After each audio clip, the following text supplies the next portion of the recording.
Class 9th में। तो आज की क्लास में हम pair of linear equation in two variable ये पढ़ने वाले हैं। सबसे पहले इसमें लिखना standard form of pair of linear equation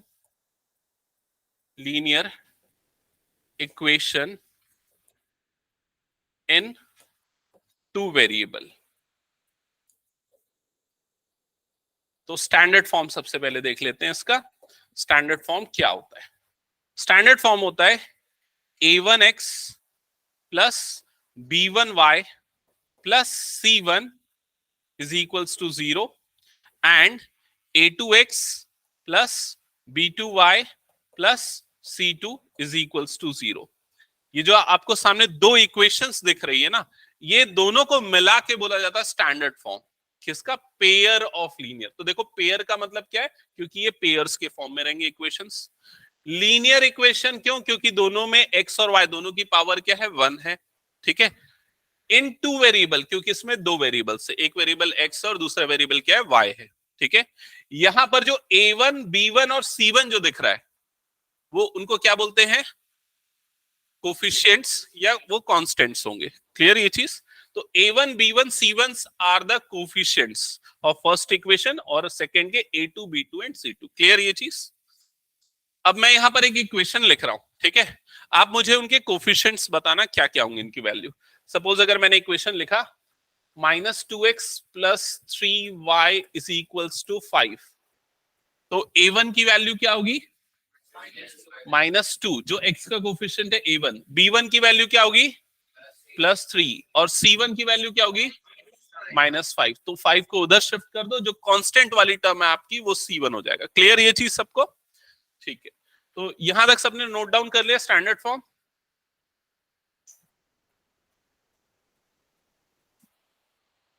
बस ये वाला फॉर्म याद रखना, ये वाला फॉर्म, तो मैं आगे बढ़ सकूं फिर मैं और आगे के क्वेश्चंस करूंगा।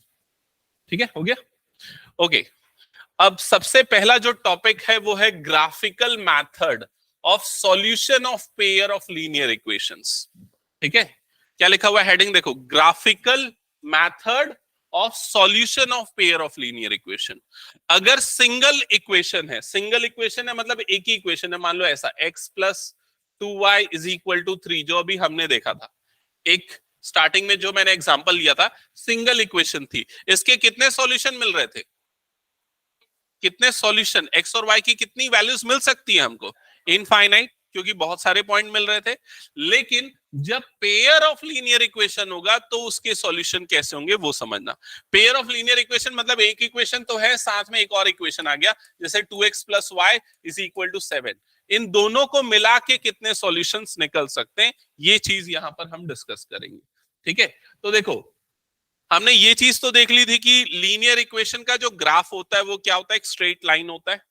ठीक है। तो अगर हमारे पास दो इक्वेशंस हैं, ये वाली इक्वेशन और ये वाली इक्वेशन, तो हमको दो स्ट्रेट लाइंस मिलेंगी। क्लियर हुआ ये चीज? तो मान लेते हैं ये जो पहली वाली लाइन है वो कुछ ऐसे बन रही है और दूसरी वाली लाइन जो है वो कुछ ऐसे बन रही है। तो ये दोनों लाइन का कॉमन पॉइंट कितना है? कॉमन पॉइंट मतलब जो दोनों के लिए कॉमन है वो कितना है? एक। Only one common point is there. और ये वो पॉइंट है जहां पर ये दोनों लाइन क्या कर रही हैं? इंटरसेक्ट कर रही है। और इस पॉइंट का कुछ ना कुछ कोऑर्डिनेट होगा, एक्स कोऑर्डिनेट और वाई कोऑर्डिनेट। मान लेते हैं इस पॉइंट का कोऑर्डिनेट है 2,3। ठीक है। तो मतलब x की वैल्यू यहां पर क्या हो जाएगी? 2 और y की वैल्यू क्या हो जाएगी? 3। तो ऐसे केस में हम बोलेंगे कि इन दोनों लीनियर इक्वेशन का ओनली वन सॉल्यूशन पॉसिबल है, और वो सॉल्यूशन क्या है? x is equal to 2 and y is equal to 3। क्या ये समझ में आया सभी को? यस और नो? ओके। सेकेंड केस, अगर मान लो ये वाली दो लाइंस की मैं बात करता हूं, ये दो लाइंस और आपको दिख रही। फर्स्ट लाइन की इक्वेशन क्या है? 2x plus 3y minus 9 is equal to 0, और सेकेंड की है 4x plus 6y minus 18 is equal to 0। जब हम इन दोनों लाइन का ग्राफ बनाएंगे तो पहली लाइन ऐसी बनेगी और दूसरी लाइन उसके ऊपर इंसिडेंट होंगी। इंसिडेंट मतलब एक के ऊपर एक फॉल करेगी। तो ऐसे केस में जो दोनों लाइंस है उनको बोलते हैं कोइंसिडेंट लाइंस, मतलब एक दूसरे के या कोइंसाइड कर रही हैं, ये बोल सकते हैं। ठीक है, तो अब इस केस में आपको कितने कॉमन पॉइंट्स मिलेंगे दोनों लाइंस में? इनफाइनाइट। तो कितने सॉल्यूशंस होंगे इनमें? Infinite solution. क्लियर ये चीज? थर्ड केस, अगर मैं इन दोनों लाइंस का ग्राफ प्लॉट करता हूं तो फर्स्ट वाली लाइन का ग्राफ हो सकता है ऐसा बने और सेकेंड वाली लाइन का ग्राफ ऐसा बने, मतलब दोनों एक दूसरे के क्या हो जाए? पैरेलल हो जाए। तो अब कितने कॉमन पॉइंट्स है इसमें? 0। तो कितने सॉल्यूशन होंगे? 0 सॉल्यूशन, नो सॉल्यूशन। अगर एक भी कॉमन पॉइंट नहीं तो एक भी सॉल्यूशन एग्जिस्ट नहीं करेगा। क्या ये लॉजिक समझ में आ गया? तो अगर लाइन की बात करें या लीनियर इक्वेशन की बात करें तो उसके 3 तरह के सॉल्यूशन हो सकते हैं। सबसे पहला कितना सॉल्यूशन? ओनली वन सॉल्यूशन, जिसको यूनिक सॉल्यूशन भी बोल सकते हैं। सेकेंड केस में कितने सॉल्यूशन? इनफाइनाइट। थर्ड केस में नो सॉल्यूशन। क्लियर हुआ ये चीज? और ये हमको पता कैसे चलता है? ये हमको उसके ग्राफिकल रिप्रेजेंटेशन से पता चलता है, हमको उसका ग्राफ बना के पता चलता है। अगर ग्राफ एक दूसरे का कट कर रहा है तो वन सॉल्यूशन, कोइंसिडेंट है तो इनफाइनाइट सॉल्यूशन, और पैरेलल है तो नो सॉल्यूशन। क्लियर ना सबको ये चीज? ठीक है, अब आगे बढ़ते। जो चीजें अभी मैंने यहां पर एक्सप्लेन की ना, उसी का टेबुलर रिप्रेजेंटेशन है। ठीक है, अब हर लाइन का ग्राफ बना के उसका सॉल्यूशन चेक करना इजी नहीं है, तो उसके लिए कुछ शॉर्टकट ट्रिक्स है। ठीक है, कुछ प्रॉपर्टीज है जिससे हम डायरेक्टली पता कर सकते हैं इक्वेशन को देख के कि वो जो इक्वेशंस है वो पैरेलल है या फिर कोइंसिडेंट है या फिर इंटरसेक्टिंग है। तो ध्यान देना कैसे। मान लेते हैं हमारे पास ये वाली दो इक्वेशंस है, ये वाली दो इक्वेशंस देख रहे हैं ना सबको। फर्स्ट इक्वेशन क्या देखो, x minus 2y is equal to 0। Second क्या है, 3x plus 4y minus 20 is equal to 0। Coefficients याद है ना, a1 b1 c1। तो a1 की वैल्यू क्या है बताओ यहां पर? 1। x का कोफिशिएंट a1। b1 की वैल्यू क्या है? -2। c1 की वैल्यू क्या है? 0। और a2 3, b2 4, c2 -20, ये आपने निकाल लिया। अब आप क्या करोगे, इनके कोफिशिएंट का रेशियोज लोगे।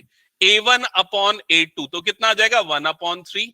b1 अपॉन b2 तो ये कितना आ जाएगा? -2/4, जो कि सिंप्लीफाई करने पे -1/2 बनेगा।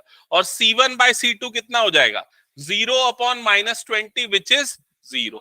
क्लियर ये चीज? अब कंडीशन क्या बोलती है, अगर a1/a2 और b1/b2 ये दोनों रेशियोज अगर इक्वल नहीं है तो उस केस में जो दोनों के ग्राफ बनेंगे वो इंटरसेक्टिंग होंगे। और इंटरसेक्टिंग होंगे तो कितने सॉल्यूशंस मिलेंगे? ओनली वन सॉल्यूशन या फिर यूनिक सॉल्यूशन। समझ गए? तो अब आपको ग्राफ बनाने की जरूरत नहीं है सॉल्यूशन कितने होंगे वो देखने के लिए। आप सीधे कोफिशिएंट के रेशियो से पता कर सकते हो कि उसका सॉल्यूशन कैसा है। क्लियर हो गया ये चीज? सेकेंड कंडीशन क्या है, अगर आपके कोफिशिएंट का रेशियो a1/a2, b1/b2 और c1/c2 तीनों इक्वल आता है तो उस केस में जो ग्राफ बनेंगे वो कोइंसिडेंट लाइन के ग्राफ बनेंगे। कोइंसिडेंट लाइन मतलब एक के ऊपर एक फॉल करेंगी। तो कितने सॉल्यूशन होंगे? इनफाइनाइट सॉल्यूशन होंगे। क्लियर? और थर्ड केस, अगर आपके a1/a2 b1/b2 इक्वल हैं बट वो c1/c2 के इक्वल नहीं है तो उस केस में दोनों लाइन का ग्राफ कैसा होगा? पैरेलल होगा। और उस केस में कितने सॉल्यूशन? No solution. पैरेलल मतलब कभी कट नहीं करेगी। ठीक है, तो यहां पर वो एग्जांपल लिया, देखो यहां पर a1/a2 कितना आ जाएगा? 2/4 मतलब 1/2। b1/b2 कितना आएगा? 3/6 मतलब 1/2। c1/c2 भी कितना आ जाएगा? 1/2। मतलब अगर आप इन दोनों लाइन का ग्राफ बनाओगे तो वो लाइन कोइंसिडेंट बनेगी और इनफाइनाइट सॉल्यूशन मिलेगा। ठीक है, इन दोनों के केस पे आते हैं। इन दोनों में रेशियोज देखो, a1/a2 का रेशियो बताओ? 1/2। b1/b2 1/2 और c1/c2 1/3। -4/-12 मतलब कितना आ जाएगा? 1/3। तो ये दोनों तो इक्वल है लेकिन c1/c2 के इक्वल नहीं, मतलब ग्राफ पैरेलल और नो सॉल्यूशन। समझ गए ये चीज? चलो ठीक है, अब मैं एक क्वेश्चन दे रहा हूं, जल्दी से बताना। ठीक है, क्वेश्चन ये है, ये वाली जो लाइन है, फर्स्ट वाली जो लाइन है ये, ठीक है, ये वाली और ये वाली, इन दोनों का कोफिशिएंट का रेशियोज मुझे बताओ क्या क्या होगा? a1/a2, b1/b2 और c1/c2। तो a1/a2 की वैल्यू बताओ क्या आएगी सबसे पहले, 1/3। b1/b2 की वैल्यू क्या आएगी, -2/4, मतलब कितना आ जाएगा, -1/2। तो ये दोनों इक्वल नहीं आया तो थर्ड वाले को चेक करने की जरूरत ही नहीं है। अगर a1/a2 और b1/b2 अनइक्वल है तो कौन से टाइप का केस होगा, unique solution, only one solution, intersecting lines. समझ गए। अगर आपसे पूछा जाता है कि इसका ज्योमेट्रिकल मीनिंग क्या होगा या इसका ग्राफिकल सॉल्यूशन कैसा होगा, तो आप क्या बोलोगे, इंटरसेक्टिंग लाइंस होंगी। अगर आपसे पूछा जाता है how many solutions are there, तब आप बोलोगे ओनली वन सॉल्यूशन। तो क्वेश्चन में क्या पूछ रहा है उसके अकॉर्डिंग आंसर करना। ठीक है, सेकेंड केस में आते हैं। यहां पर a1/a2 की वैल्यू बताओ, a1/a2 2/4 मतलब 1/2, b1/b2 कितना हुआ, c1/c2 कितना हुआ 1/2, तीनों इक्वल। तो कौन से टाइप का केस होगा, कोइंसिडेंट लाइंस, इनफाइनाइट सॉल्यूशन। और थर्ड वाला केस a1/a2 कितना जाएगा 1/2, b1/b2 1/2, c1/c2 क्या जाएगा 1/3, मतलब पैरेलल लाइंस, नो सॉल्यूशन। समझ गए ना ये। ओके चलो आगे बढ़ते हैं। अब हम लोग ये पूरा टेबल और ग्राफ है ना, ये सब आपको नोटबुक में बनाना है। मैं पीडीएफ शेयर कर दूंगा, इसको नोट कर लेना। ठीक है, अभी फिलहाल अगर आप लोगों को देखना है रेफरेंस के लिए तो आपकी बुक में सेम टेबल बना हुआ है, उसमें से रेफर कर लेना, जगह छोड़ देना नोटबुक में। ठीक है, इसको बनाने के लिए। और अब हम स्टार्ट करते हैं फर्स्ट एग्जाम्पल। एक बार मैं एग्जाम्पल बता रहा हूं, फिर उसके बाद हम एक्सरसाइज स्टार्ट करेंगे। ठीक है, तो एग्जाम्पल 1 देखो जल्दी से क्या लिखा हुआ है, check graphically whether the pair of equations this and this, तो ये दो इक्वेशन के पेयर्स हैं और ये बोल रहा है कंसिस्टेंट है या नहीं, इज कंसिस्टेंट और नॉट, ग्राफिकली चेक करना। तो कंसिस्टेंट ये वर्ड, इसके ऊपर हमने डिस्कशन अभी तक नहीं किया था, तो चलो इसके ऊपर भी डिस्कशन कर लेते हैं। तो यहां पर हमने टोटल 3 टाइप के सॉल्यूशंस देखे। ठीक है, पहला सॉल्यूशन क्या था 1, दूसरा था इनफाइनाइट, तीसरा क्या था नो सॉल्यूशन। देखो अगर आपको सॉल्यूशन मिल रहा है, चाहे 1 मिले या फिर इनफाइनाइट मिले, आपको सॉल्यूशन तो मिल रहा है, तो ऐसे केस में जो इक्वेशंस होती हैं उनको हम बोलते हैं कंसिस्टेंट। और जब आपको कोई सॉल्यूशन नहीं मिलता, नो सॉल्यूशन, तो उस केस में हम क्या बोलते हैं उसको, इनकंसिस्टेंट या नॉट कंसिस्टेंट। समझ गए ना ये चीज। तो इनफाइनाइट सॉल्यूशन या वन सॉल्यूशन कंसिस्टेंट केस है, और नो सॉल्यूशन जो है उसको क्या बोलेंगे, इनकंसिस्टेंट। तो अभी इस एग्जांपल में क्या पूछा है आपसे कि चेक करना है ये दोनों इक्वेशन कंसिस्टेंट है या नहीं, और आपको ग्राफिकली चेक करना है। ठीक है, तो ग्राफ बनाना पड़ेगा दोनों का।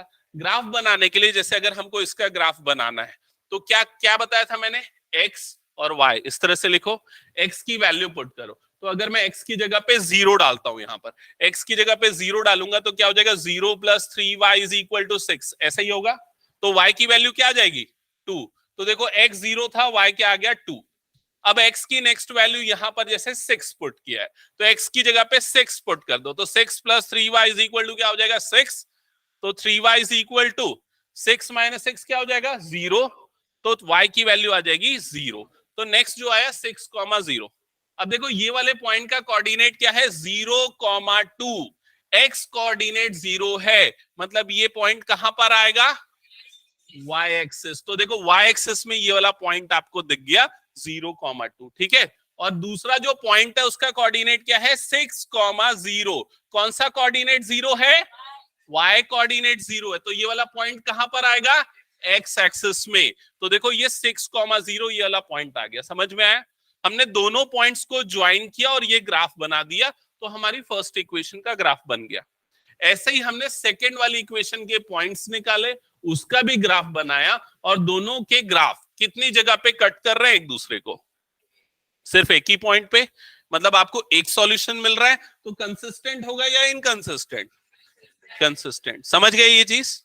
अब यही चीज आपको अगर बिना ग्राफ बनाए निकालनी है तो क्या करोगे, दूसरा कौन सा तरीका है, कोफिशिएंट के रेशियोज को चेक करके। तो सबसे पहले क्या देख लेते हैं, a1/a2 क्या होगा, तो बताओ a1/a2 की वैल्यू क्या होगी 1/2, b1/b2 की वैल्यू 3/-3, मतलब ये क्या जाएगा -1। तो ये दोनों इक्वल आया क्या, नहीं आया। a1 by a2 is not equal to b1 by b2, और ये कौन सा केस होता है, इंटरसेक्टिंग लाइन का, और उसमें कितने सॉल्यूशन मिलते हैं, वन सॉल्यूशन, मतलब ये क्या होगा, कंसिस्टेंट। समझ गए? तो अभी तक की समरी क्या है, हमने क्या देखा, पेयर ऑफ लीनियर इक्वेशन का स्टैंडर्ड फॉर्म, फिर उसके बाद हमने क्या देखा, उसका ग्राफिकल रिप्रेजेंटेशन जो तीन तरह का हो सकता है, फिर उसके हमने सॉल्यूशंस देखे, और फिर हमने देखा कंसिस्टेंट और इनकंसिस्टेंट इक्वेशन क्या होते। यहां तक क्लियर सबको? चलो अब हम आगे आ जाते हैं एक्सरसाइज सॉल्व करने पे। तो एक्सरसाइज 3.1 नए बुक के अकॉर्डिंग मैं ले रहा हूं यहां पर, ठीक है। इसका फर्स्ट क्वेश्चन, तो फर्स्ट क्वेश्चन में क्या लिखा है, form the pair of linear equation in the following problem and find their solution graphically. तो आपको इसमें दो काम करने हैं। पहला काम क्या करना है, क्या करना है, first form pair of linear equation. तो वो लीनियर इक्वेशन जो है एक्स और वाई वाले, वो आपको फॉर्म करना है, ठीक है। और उसके बाद उसका सॉल्यूशन भी निकालना है। सॉल्यूशन कैसे निकालना है, ग्राफ बना के, ग्राफिकली। क्लियर?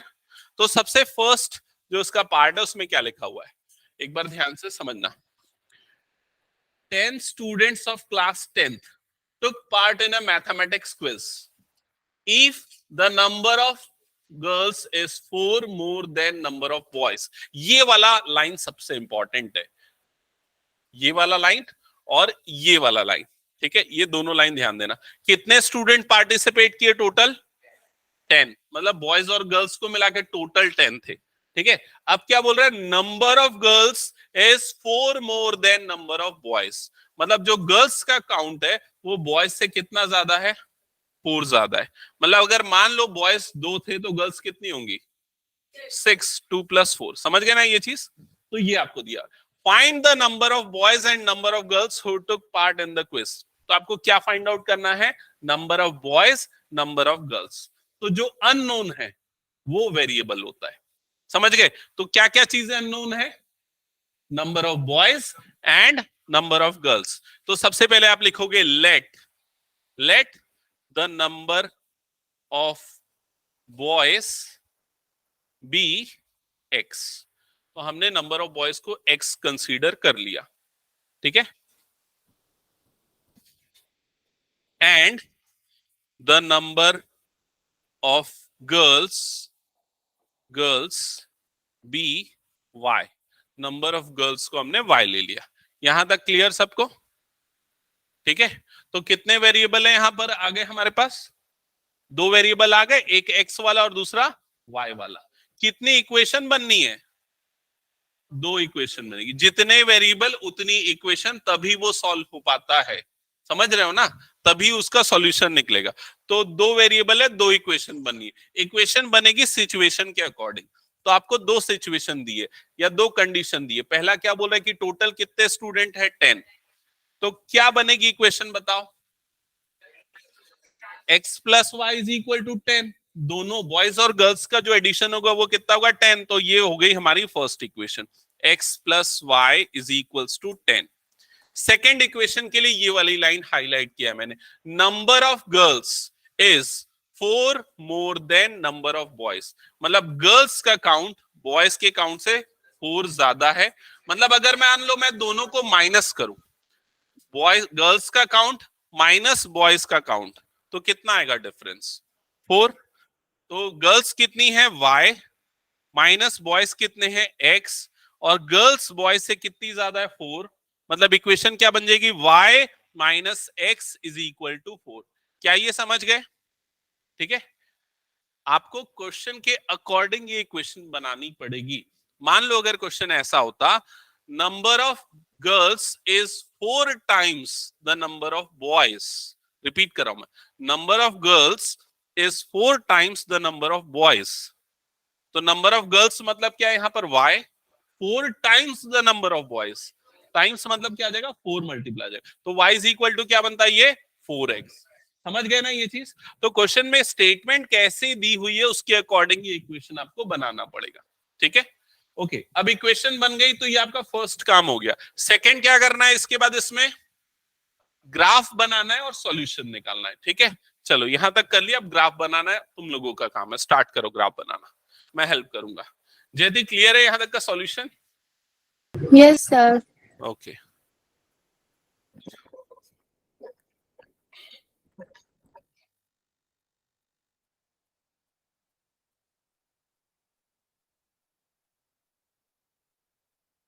बिना पेंसिल स्केल के भी चल जाएगा, सब रफ बना लो, पेंसिल कोई दिक्कत नहीं, फ्री हैंड बना लो चलेगा, ठीक है।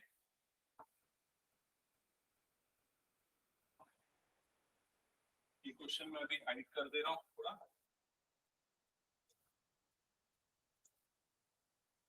ओके, ये दो इक्वेशंस है हमारे पास। ग्राफ बनाने के लिए आप सबसे पहले क्या करते हैं, इस तरह से एक बॉक्स बना लेते हैं, ठीक है। सबसे पहले इस तरह से एक बॉक्स बना लोगे, फिर उसके बाद आप यहाँ पर वैल्यूज लिख दोगे एक्स और वाई की, ठीक है। ये हो गया एक्स, ये हो गया वाई। अब मान लो मैं ये वाली इक्वेशन ले रहा हूं, तो एक्स की वैल्यू ले लेते हैं। दोनों के लिए अलग अलग निकालना पड़ेगा, क्योंकि दोनों की अलग अलग लाइन बनेगी, इसकी अलग लाइन बनेगी, इसकी अलग लाइन बनेगी। तो जो काम इसके लिए कर रहा है वही काम नीचे वाले के लिए भी करोगे, ठीक है। तो सबसे पहले एक्स की वैल्यू क्या सेलेक्ट करें? सबसे अच्छा है भाई जीरो लेके देख लो। पता है क्यों? पता है क्योंकि ना आपको उससे ये पता चल जाता है कि वो लाइन कोऑर्डिनेट एक्सेस को, मतलब एक्स एक्सिस और वाई एक्सिस को कहां पर कट कर रही। तो जैसे अगर मान लो मैं एक्स की वैल्यू जीरो लेता हूं, तो वाई क्या मिल जाएगा? 10। तो ये पॉइंट 0,10, ये वाला पॉइंट कहां पर आएगा? वाई एक्सिस में आएगा। समझ गए? अगली वैल्यू मैं एक काम करता हूं, वाई की जीरो ले लेता हूं। मैं y की वैल्यू को जीरो ले लेता हूं, तो देखो y की जगह पे जीरो रख दिया, तो x की वैल्यू क्या आएगी बता दो? 10 आएगी। तो ये आ गई 10, मतलब कि ये वाला पॉइंट कहां पर आएगा? x एक्सिस में। समझ गए ये चीज?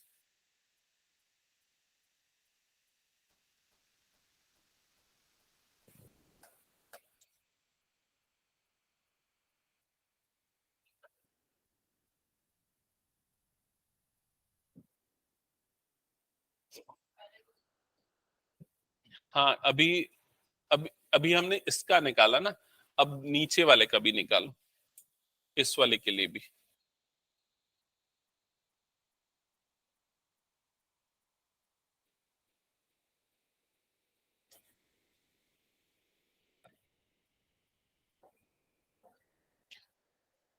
अच्छा, नीचे वाले के लिए पॉइंट निकालने के लिए क्या पुट करना चाह रहे हो? X zero. एक्स अगर जीरो रखेंगे तो वाई क्या आएगा बताओ? 4। तो देखो मैंने एक्स की जगह पे डाला जीरो, और वाई की वैल्यू कितनी आ जाएगी? 4, ठीक है। अब y जीरो डालने में क्या हो जाएगा पता है? ये x नेगेटिव आ जाएगा। नेगेटिव वाले को अवॉइड कर दो, क्योंकि नेगेटिव नंबर ऑफ गर्ल्स तो होंगी नहीं ना। हालांकि उसे ग्राफ गलत नहीं बनेगा, चलेगा वो भी, लेकिन क्या मैंने ग्राफ में ना पॉजिटिव वाले एक्सेस को ज्यादा दिया है जगह, इसलिए मैं पॉजिटिव वैल्यू चाहूंगा, ठीक है। तो कौन सी वैल्यू लो फिर? x को 1 भी ले सकते हैं। x की वैल्यू 1 अगर लेता हूं, मान लो x की वैल्यू 1 लेता हूं, तो ये क्या हो जाएगा? -1। उधर जाएगा तो क्या हो जाएगा? +1। तो y की वैल्यू क्या आ जाएगी? 5। समझ गए ये? ठीक है। अब एक काम करते, दोनों का ग्राफ प्लॉट करने के लिए लोकेट करते। तो सबसे पहले ये वाले ग्राफ पे आते। तो ये क्या है? 0,10, ठीक है। तो भाई ये 0,10 कहां पर आएगा? 0,10 वाई एक्सिस में आएगा ना। ये वाला पॉइंट हो जाएगा 0,10। समझ गए? दूसरा पॉइंट क्या क्या है? 10,0। ये वाला पॉइंट आ जाएगा 10,0। किसी को कोई प्रॉब्लम तो नहीं है पॉइंट आइडेंटिफाई करने में? 0,10, 0,10 मतलब y एक्सिस की वैल्यू है, y कोऑर्डिनेट की वैल्यू 10, x0 है, तो इसका मतलब y एक्सिस पे आएगा। ये है 10,0, मतलब x कोऑर्डिनेट 10 है, y कोऑर्डिनेट 0 है, तो ये वाला पॉइंट यहां पर आएगा। पॉइंट मिल गया। अब दोनों पॉइंट को ज्वाइन करते हुए ग्राफ बना दो। ये बन गया इसका ग्राफ, ठीक है। अब आते हैं इसका ग्राफ बनाने के लिए। क्या है? 0,4। तो ये है 0,4। बताओ तो ये वाला पॉइंट कहां पर आएगा? 0,4 वाई एक्सिस में, यहां पर कहीं आएगा 0,4, ठीक है। और ये वाला नेक्स्ट जो है वो क्या है? 1,5। तो 1,5 कहां पर आएगा? यहां पर 1 आएगा, 5 मेरे ख्याल से यहां कहीं आएगा, इस जगह पे आएगा 1,5। 1,5। क्लियर? हाँ हाँ, तो ये इसका ग्राफ कुछ ऐसा बनेगा, दिख रहा है ये वाला ग्राफ सबको? क्लियर? ओके, ये ग्राफ कुछ ऐसा बना। अब ये तो पता चल गया कि जो ग्राफ बन रहा है वो इंटरसेक्टिंग लाइन का है, इसका मतलब ओनली वन सॉल्यूशन। ये क्लियर हो गया। लेकिन आपको सॉल्यूशन निकालना है, इसमें नंबर ऑफ सॉल्यूशन अलग होता है और सॉल्यूशन अलग होता है। Number of solution is 1 but the solution is the values of x and y. आपको एक्स और वाई की वैल्यूज निकालनी है। तो एक्स और वाई की कौन सी वैल्यू? जहां ये एक दूसरे को कट कर रहे हैं, मतलब कि यहां पर। तो अगर आप इसको प्रॉपरली ग्राफ में बनाओगे तो आप यहां पर इसका एक्स कोऑर्डिनेट देख लोगे क्या आ रहा है। जब आप देखोगे तो ये क्या आएगा 3, ग्राफ पेपर पे जब बनाओगे तो ये आएगा 3। तो मतलब एक्स कोऑर्डिनेट 3, करेक्ट। और उसके जब वाई कोऑर्डिनेट के लिए आप ये वाली वैल्यू चेक करोगे तो ये कहां पर आएगा 7। तो ये क्या आ जाएगा 7। समझ में आया कि नहीं? कौन से पॉइंट को आइडेंटिफाई करना है? इंटरसेक्शन वाले पॉइंट को। तो जिससे आपको x की वैल्यू मिल गई 3 और y की वैल्यू मिल गई 7 और इसको बोलेंगे सॉल्यूशन। समझ में आया कि नहीं? अब आपका सॉल्यूशन सही है कि गलत है तो उसके लिए चेक करते। तो क्वेश्चन की कंडीशन क्या थी? देखो, टोटल नंबर ऑफ स्टूडेंट कितने होने चाहिए? 10। तो दोनों को ऐड करो, 3 + 7 कितना आ रहा है? 10। दूसरा क्या बोल रहा है? Number of girls 4 more than number of boys. तो नंबर ऑफ गर्ल्स हमने किसको लिया था? y को। तो y की वैल्यू x की वैल्यू से 4 ज्यादा है कि नहीं? देख लो, है, मतलब हमारा सॉल्यूशन सही है। तो समझ गए क्या करना है इन क्वेश्चंस में आपको? ठीक है, हो गया तो आगे बढ़ जाऊं फिर मैं? ठीक है, चलो नेक्स्ट क्वेश्चन स्टार्ट करते हैं अब हम। नेक्स्ट क्वेश्चन, सेम काम इसमें भी करना है आपको। क्वेश्चन नंबर 2 में स्टार्ट करो।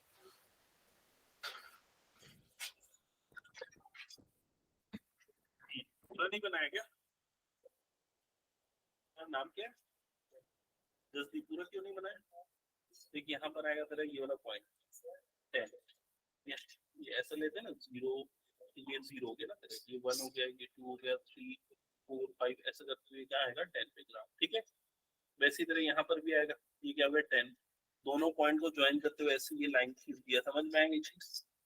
ठीक है, तो ये फर्स्ट वाली जो इक्वेशन थी ना उसका ग्राफ बना। क्या इक्वेशन थी? x + y = 10। समझा?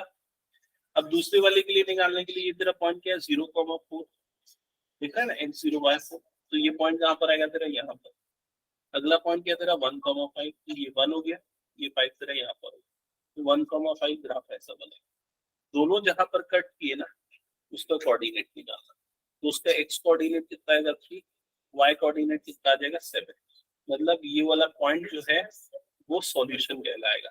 तो x = 3, y = 7 तेरा सॉल्यूशन। समझा गया?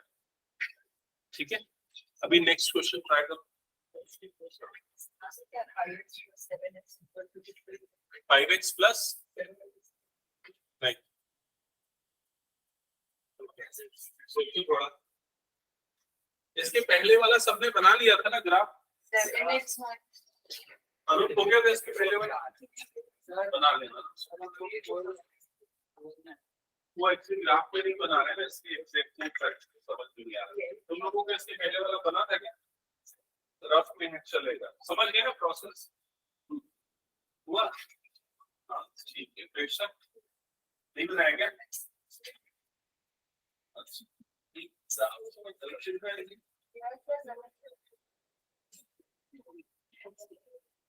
ठीक से बनाना ग्राफ में। क्वेश्चन नंबर 1 को ग्राफ में प्लॉट करके आना, ये आप लोगों का होमवर्क रहेगा। ठीक है, ग्राफ पेपर लेना, प्लॉट करना, आपको पता है आंसर क्या आना चाहिए।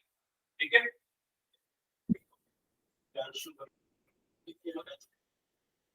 ठीक है, आराधे समझ में आ गया? हाँ ठीक है।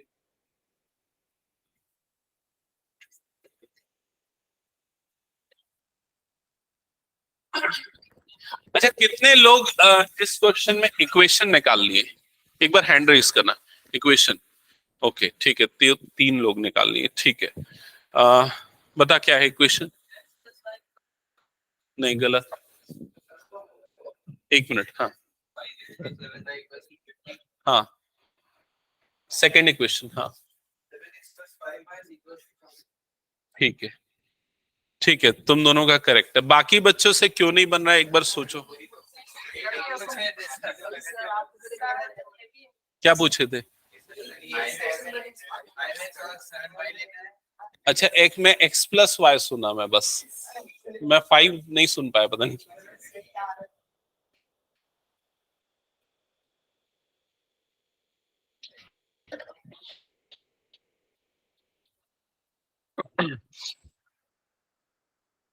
ओके, जिन बच्चों को इसका इक्वेशन अभी भी क्लियर नहीं है वो एक बार सामने ध्यान से सुन लेना। पहला काम आपको क्वेश्चन ध्यान से पढ़ना है। क्वेश्चन पढ़ो एक बार जयदीप, बोल के पढ़ो लाउड थोड़ा। हाँ स्टॉप। तो क्या लिखा first line, 5 pencils and 7 pens together cost ₹50। मतलब 5 पेन और 5 पेंसिल और 7 पेन दोनों को मिला के टोटल कॉस्टिंग कितनी पड़ती है? 50। क्या इस सिचुएशन को समझ गए? आगे क्या लिखा हुआ है, आगे पढ़ो नेक्स्ट।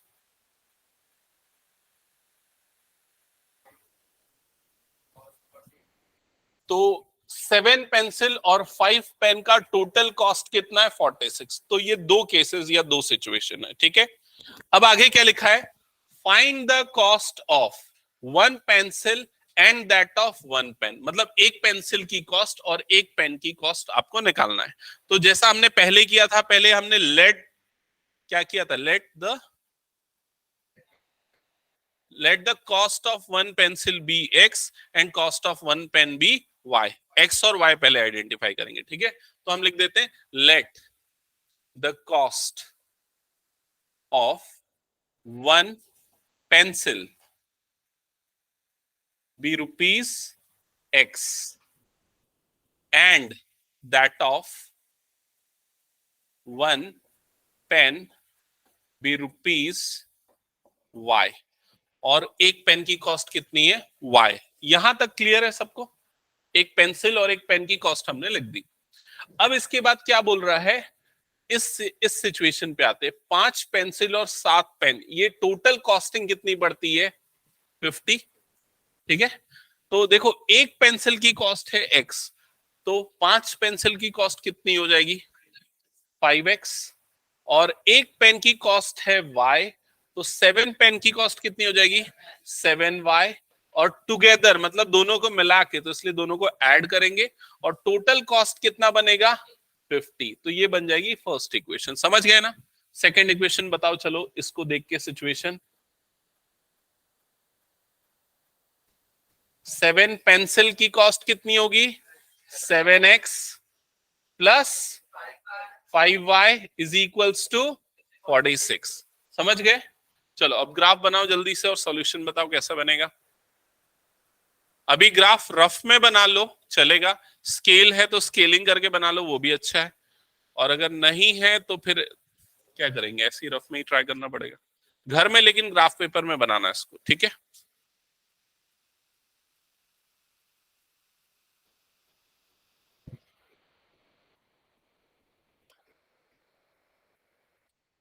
तो ग्राफ बनाने के लिए हमारी फर्स्ट इक्वेशन है 5x plus 7y is equals to 50। 50 था कि 56 था? 50 है ना, हाँ। ये फर्स्ट इक्वेशन थी, ठीक है। तो सबसे पहले हम इस तरह से एक बॉक्स बना के x और y की वैल्यूज निकाल लेते हैं।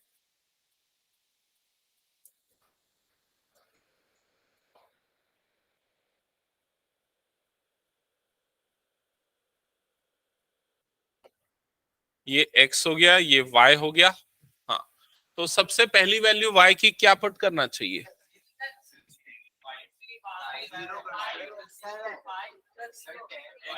एक मिनट, y की वैल्यू 0 रखोगे तो अच्छा रहेगा, क्योंकि ये 0 हो जाएगा पूरा। तो 5x इज इक्वल टू 50 मिलेगा और x इज इक्वल टू कितना आ जाएगा? 10, ठीक है। तो सबसे पहले हम एक काम करते हैं, y की वैल्यू 0 रखते हैं। तो 5x plus 7 into 0 is equal to 50, जिससे 5x इज इक्वल टू 50 हो जाएगा और आपको x इज इक्वल टू मिल जाएगा 10। ये क्लियर? हाँ। अब next value, x is equal to 3 put कर देंगे तो 5 3 जा कितना हो जाएगा 15, 15 उधर जाएगा तो 50 में से जब 15 माइनस होगा तो कितना बचेगा 35, 35 7 से डिविजिबल है, ठीक है। तो अच्छा होगा कि हम x इज इक्वल टू 3 रख दे, तो क्या हो जाएगा ये 5 इंटू 3 प्लस 7y, जिनका हो गया फटाफट बनाते चलो, जिनको कैलकुलेशन में थोड़ा टाइम लगता है इधर देख के अच्छे से समझते चलना, तुम लोगों के लिए स्लो बता रहा हूं मैं एकदम, ठीक है। तो 5 x की जगह पे 3 डाला, 5 3 हो गया 15 plus 7y is equal to 50, तो यहां पर 7y इज इक्वल्स टू आ जाएगा 50 माइनस 15, तो 7y इज इक्वल टू आ जाएगा 35, जिससे y की वैल्यू आ जाएगी 35 अपॉन 7, 7 1 जा 7 5 जा, तो y इज इक्वल टू आ गया 5। तो यहां तक क्लियर, x और y की वैल्यू मिल गई, ठीक है। अब जो काम हमने फर्स्ट इक्वेशन के लिए किया वही सेकंड इक्वेशन के लिए भी करते हैं, तो सेकंड इक्वेशन को भी नोट डाउन कर लेते हैं। कम से कम 2 होने चाहिए,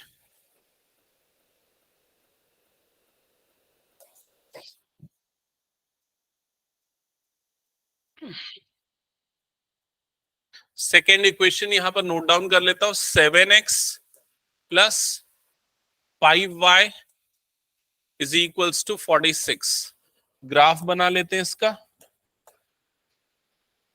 सॉरी ग्राफ नहीं, वैल्यूज निकाल लेते हैं टेबल के फॉर्म में।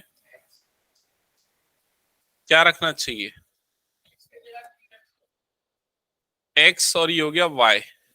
x की जगह पे अगर मैं 1 रखता हूं, मान लो 1 रखता हूं, इधर पे देख लो पहले, तो एक थोड़ा रफ कैलकुलेशन तो दिमाग में कर लिया करो, ये 7 हो जाएगा, जब ये 7 उधर जाएगा तो 46 माइनस 7 कितना होता है 39, वो 5 से डिवाइड होगा क्या, नहीं।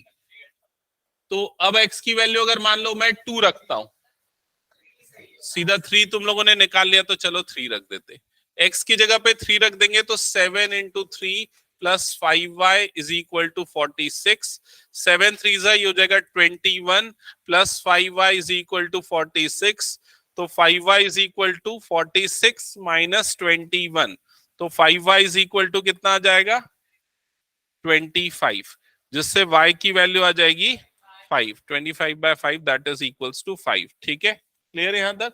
तो x हमने 3 रखा, y की वैल्यू क्या आ गई 5। अब क्या करेंगे, नेक्स्ट वैल्यू क्या पुट करेंगे x की, इसमें प्लस 5 कर दो, मतलब ये 3 था ना, 3 में प्लस 5 कर दो तो कितना हो जाएगा 8। अगर 8 रखोगे तो आएगा क्या, आ जाएगा लेकिन नेगेटिव आ जाएगी, 7 8 जा कितना होता है 56, उधर जाएगा तो क्या हो जाएगा माइनस 56, मतलब -10, समझ रहे हो ना, तो उससे निकाल सकते हो। या और छोटी वैल्यू अगर रख रहे हो तो क्या रख सकते हो, 3 से -2 रखोगे तब भी शायद आएगा क्या, -2 पे नहीं, -3 पे आएगा, -3 पे भी आएगा। एक काम करते हैं हम यही रख देते हैं, x इज इक्वल्स टू 8 रख देते हैं, ठीक है। x इज इक्वल्स टू 8 रखेंगे तो 7 into 8 plus 5y is equals to 46, तो ये हो जाएगा 56 plus 5y is equals to 46, जिससे 5y इज इक्वल्स टू कितना आ जाएगा -10, और x y की वैल्यू कितनी आ जाएगी -2, तो ये आ जाएगा -2। क्या यहां तक समझ गए सभी, ठीक है। तो ये हमने दोनों के सॉल्यूशंस निकाल लिए। अब आते हैं इसके ग्राफ प्लॉट करने पे। तो ग्राफ प्लॉट करने के लिए सबसे पहले हमने ये बना दिया एक्स एक्सिस। अब ग्राफ के लिए एक्सिस जब बनाओगे ना, ये देखना कि आपकी वैल्यू कैसी कैसी है। जैसे एक्स की वैल्यू क्या है 3 8 3 10, मतलब एक्स एक्सिस में 10 पॉइंट्स तो होने चाहिए, समझ में आ गया। और y की वैल्यू क्या देखो -2 0 और 5, मतलब y में -2 से लेके +5 होने चाहिए, मतलब नेगेटिव में भी कुछ स्पेस होना चाहिए। तो इस तरह से मैं उसका एक्सेस प्लॉट करूंगा। क्लियर हुआ ये चीज। अब जब इसकी मार्किंग करूंगा तो ये वाला तो हो गया 0, यहां पर 1 2 3 4 5 6 7 8 9, और ये एग्जैक्टली यहां पर आ जाएगा 10, ठीक है। x की वैल्यू मैक्सिमम 10 तक जा रही है, y की वैल्यू -2 से लेके +5 है, तो यहां पर ये ले लेता हूं -1, ये हो गया -2, ये हो गया 1 2 3 4, और ये वाला पॉइंट हो गया 5। समझ गए ना, मैंने किसको देख के ये मार्किंग की, जो वैल्यूज यहाँ टेबल में मिली उसी को देख के। अब सबसे पहले ये देखते हैं, फर्स्ट जो पॉइंट है आपका वो क्या है, 3,5। 3,5 ये कहां पर आएगा, x3 y5। तो देखो x3 कहां पर है, यहाँ y5 कहां पर है, यहाँ पर, तो यहां पर मार्क कर दो। क्लियर। नेक्स्ट पॉइंट क्या है, 8,-2। तो x 8 है, y क्या है -2, तो ये वाला पॉइंट इस जगह पे आएगा लगभग। समझ गए ये चीज। ये दोनों पॉइंट्स इस लाइन के हैं, तो इसको मैंने इस तरह से ज्वाइन करते हुए लाइन ड्रॉ कर दिया।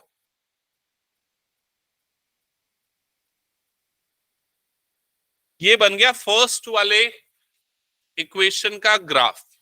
और फर्स्ट वाले इक्वेशन का नाम क्या है, क्या नाम है फर्स्ट वाली इक्वेशन का नाम, मतलब फर्स्ट ये सेकंड, 7x + 5y = 46।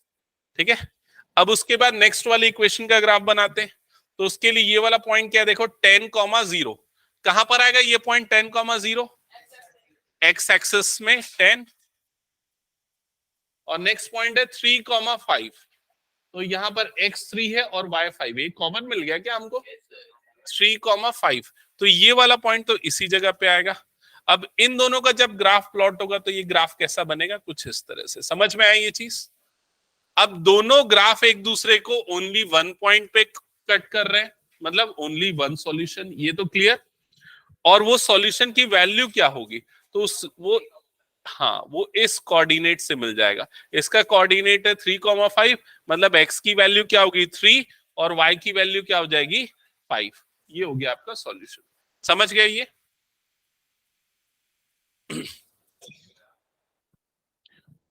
हटा दो फिर मैं इसको।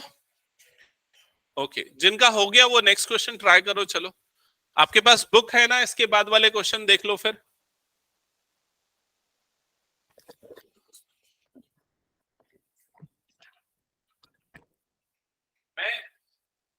मैं नेक्स्ट क्लास में जो है इसके ग्राफ के सॉल्यूशन आपके देखूंगा ग्राफ पेपर पे। ग्राफ पेपर पे सभी को प्लॉट करके आप एक बार वेरीफाई करना खुद से, ठीक है। हाँ जरूरी है। ग्राफ के बिना सॉल्यूशन कैसे मिलेगा, मतलब आप गलत सॉल्यूशन निकाल सकते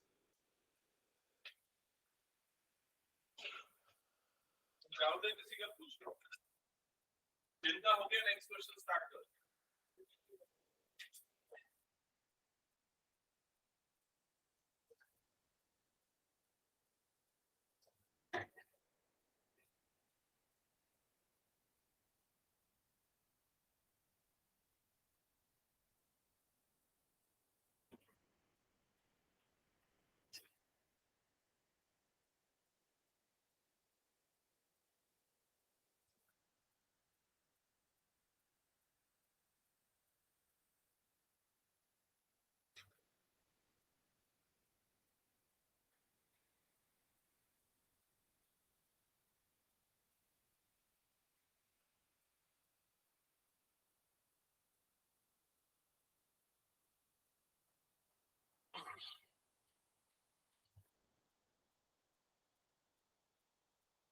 ये हो गया तो नेक्स्ट क्वेश्चन ट्राई करो।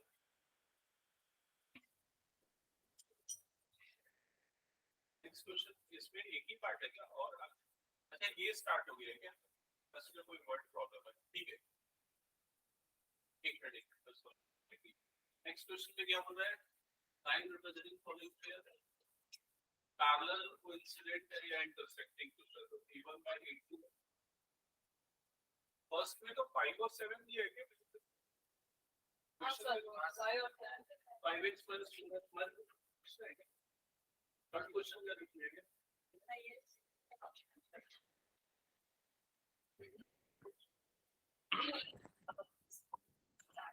अच्छा ठीक है, चलो इधर पे ध्यान देना आप। नेक्स्ट क्वेश्चन हो सकता है आपने स्टार्ट कर दिया होगा, एक बार फिर भी डिस्कस कर लेते हैं। क्या लिखा हुआ है क्वेश्चन में, on comparing the ratios a1 by a2, b1 by b2, c1 by c2, find out whether the line representing the following pairs of linear equation intersect at a point parallel coincident। मतलब वो तीन cases होते थे ना graphically, intersecting, parallel और coincident. तो आपको बताना है कौन सा केस है यहाँ पर, और उसके लिए आपको a1/a2, b1/b2, c1/c2 चाहिए। तो इस केस में a1/a2 की वैल्यू क्या होगी बताओ देख के, 5/7। b1/b2 की वैल्यू क्या होगी, -4/6, मतलब वो आ जाएगा -2/3 कट के। तो ये दोनों इक्वल है क्या, नहीं है। मतलब ग्राफिकल रिप्रेजेंटेशन कैसा होगा, इंटरसेक्टिंग लाइंस का। तो इसमें आ जाएगा इंटरसेक्टिंग लाइंस।